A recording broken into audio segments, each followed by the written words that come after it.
In the early 1900s, there was a doll factory located on the Newport Road in Gnosall. Willicroft was the home of Dr. Steele and his second wife, Edith Evans, who he married in 1902. This wooden building was used as a warehouse, and this one was the doll factory.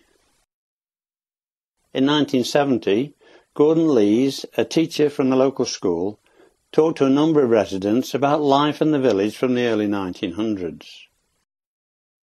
And this is what one of the workers from the doll factory remembers. Well, when Dr. Steele first started, Mr. Evans, Mr. Steele's brother, who kept the art stores at Newport, was in partnership, but he was only a sleeping partner. And the doctor got onto Mr. Friend, and they arranged between them to put up all the sheds for the various departments.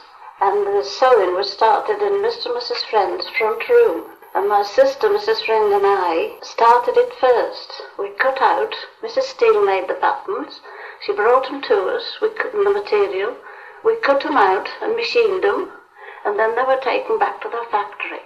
And the business got far too big for our small room, so the doctor eventually took us to the billiard room. We cut out on the billiard table, and the machines were taken in as well as sewing machines.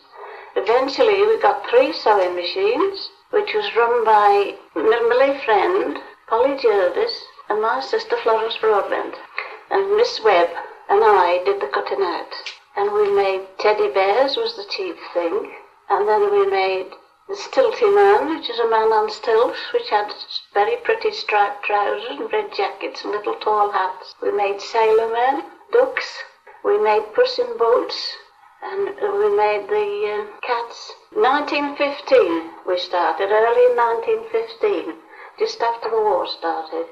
Did the dolls and things sell all over England? Yes, some of them, I believe, even went to America when they could get shipment to take them.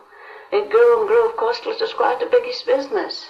And we went on there, and we used to have big rolls of fur, and we made, out of this fur, we used to make, besides the teddy bears and the fur ties, we used to make muffs for children, put a teddy bear's head on.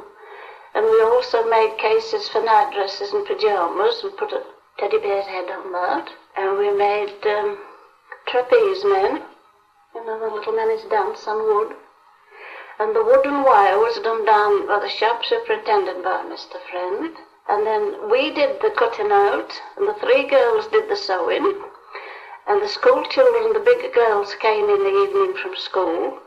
And they used to come up and fetch what we'd sewn and turn them in a shop, which was run by Mrs. Brumore, which was the daughter of Dr. Steele.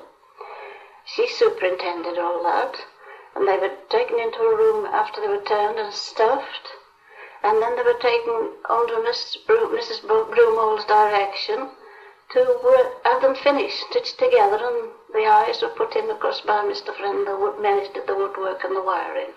How many ladies worked with you, about? Well, there was quite a few in the factory. Of course, I can't remember that now. And the children used to come at night and, as I say, do the work, help to finish. Was it mostly done by hand, this work, or was there any machinery? Well, there's only a few just for wood, planing and things like that. It's all had to be done with hand. The wiring and everything for the wire ties had to be done with hand. And of course that went on until just as the war was closing. And that's how it all ended. Both the warehouse and the doll factory have now been demolished.